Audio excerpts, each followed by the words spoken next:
Hey, what's going on, guys? Stubbs here. Welcome back to another video, and today is another episode of my GT5 Project Drifting series, and let's get on with it.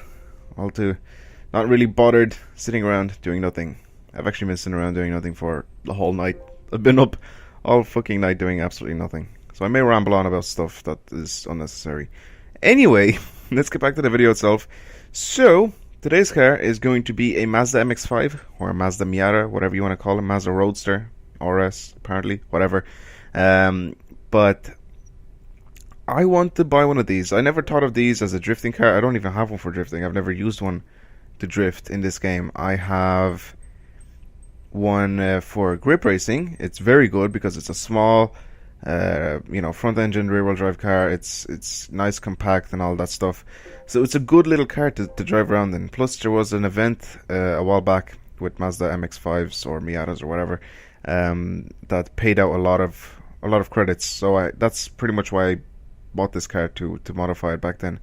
But it turned out to be a very good grip car, so I use it for that now. But again, as I said, I haven't tuned one of these for drifting, so I guess it would be a bit of a challenge for me seeing what it's going to be like. But now we're going to go into the GT Auto shop and see what we can add to this car. I know we can add a front lip and a side skirt. I remember that because I did that to my other car as well.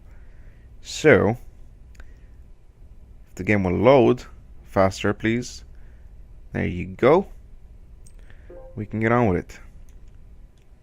Also, I have pretty much caught up with everything, with the previous Project Drifting episodes where I had to choose the winners for each video. So, I have chosen the winners for every single video up until now. I kind of waited a while just so I can, get everybody's comments in, and people still comment now, on the videos. So, but they started to die down. There was only one comment a day or something on the video, and I just thought that it was time to finally give the cars away, and so I contacted the people last night. So for anybody that wants to that knew that they commented on that on all those videos from Project Drifting Week 1 and 2, then go ahead and check your inbox on YouTube if you haven't already, and see if I contacted you. If I did, read the message and continue with the steps needed. But anyway, what can we do? I like these. White. Let's go with white. And I'm going to repaint this to a red, because red and white actually make they're really good in contrast with each other. I have an RX-7 that's the same as well, and I've used that in my previous drift montage as well. So right now, let's go into Mazda. I love doing this. I don't like choosing paints from different makers. I don't know why, I'm just weird like that, but no, that's a bit too pink. Blaze red. Let's put that on and see what it's like.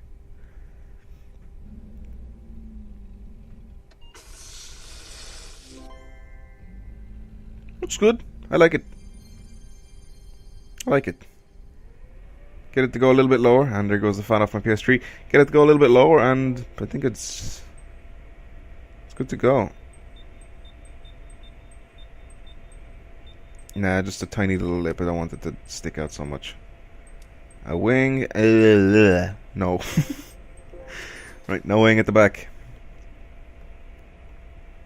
Alright, it's a good car. We can't overhaul the engine. But anyway, that's about it. So I'm going to go into the tuning shop and buy whatever I need to buy. And then I'll see you guys on the track after I've done all the changes and stuff like that. And I'll show you what I've changed on the car itself to make it drift the way it's going to drift. Hopefully it's going to drift well. But yeah, as I said, it's going to be a challenge. So anyway, I'll see you guys when I get there. Alright, so as you can see, the car has 342 brake horsepower and 931 kilos. We're here in the settings menu on the track. It's riding on comfort hard tires, brakes did nothing to them, suspension. There is the setup right there. Again, we might need to change that once we go on the track and we see what the car drives like. The drivetrain, pretty much bought the most expensive thing. Twin clutch plate, racing flywheel, fully customizable LSD, and carbon propeller shaft. LSD, I only made the acceleration sensitivity a little bit higher and that's about it. Transmission, I brought the speed to 250 kilometers per hour because we're racing on the Tsukuba circuit. So yeah. Anyway, we added a high RPM turbo onto this. Sports exhaust manifold, sports catalytic converter, and titanium racing exhaust because we're trying to squeeze as much horsepower as we possibly can out of this little car. Because we need that horsepower for drifting. But anyway, sports intake manifold, racing air filter, stage 3 engine tuning, and sports ECU. Then I lighten the car up as much as possible, and that's pretty much all I've done to this. And that all of that was a mouthful.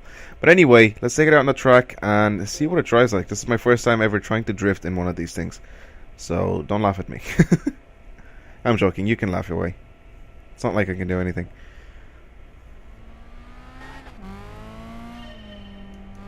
Sounds kind of like a rally car.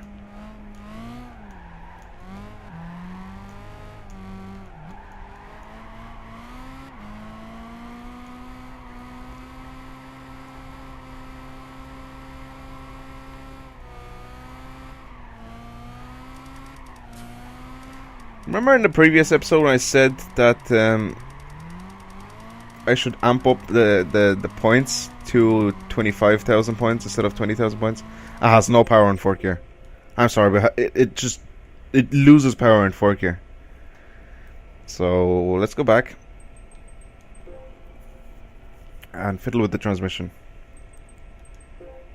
Since it has no power in 4th gear, bring this to 230 kilometers per hour for the drivetrain, then bring this down to about 7. And let's try this again.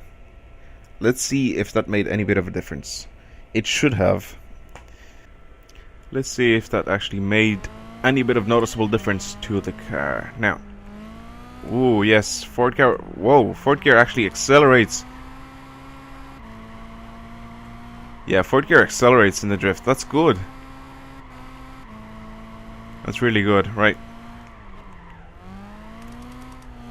Well, it has a little bit more power on 4th gear. At least we know that.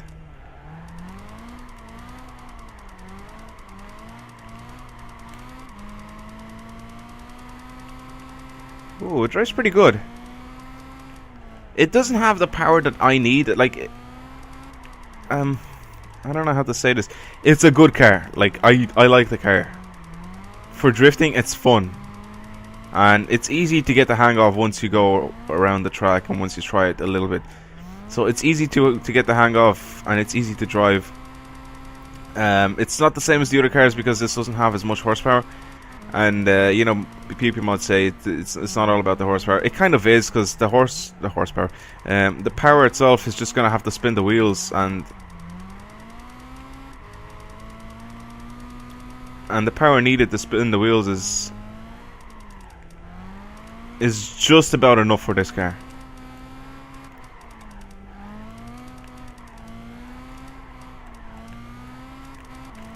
I thought I was able to slide, but I wasn't.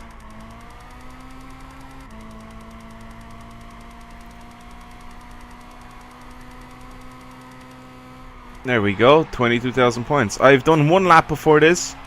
As you can see, as you have probably seen, I got 18,000 points. I've done one lap, and then I restarted it because I messed up on one of the corners. That's why I didn't want to show you guys that lap, because it was pretty much like a pointless lap. But it's a good little car to drive around in, and it's fun to throw around. It really is. You know what this car is really good for? This car is really good for beginners. Like, if you're starting to drift right now, like if you're trying to learn how to drift in GT5, I don't know why you haven't gotten GT5 before this point, because the game's been out for a very long time, but I'm just saying, if you're trying to learn how to drift in this game, this car, good. It doesn't have a lot of horsepower for you to handle, so you get to focus on the lines that you get to take on the track and stuff like that. So it's a good little car to start off with. And if you use the setup that I have on it, you'll be able to keep sliding for a long time.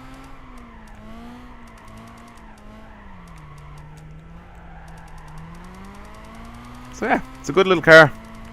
I recommend it for beginners and stuff like that. If you want to try it out yourself, even if you're not a beginner, but if you want to try it out yourself, you can do that. But yeah, we got our mark, 22,000 points, and that's about it. So hopefully you guys have enjoyed this episode, and hopefully you have enjoyed this little car drifting around on Scuba. Yeah, it was fun. I like this little thing. Sounds angry. Grr. Angry. Angry Miata. Let's spin out. Yay. I'll see you guys later. Bye. Oh god.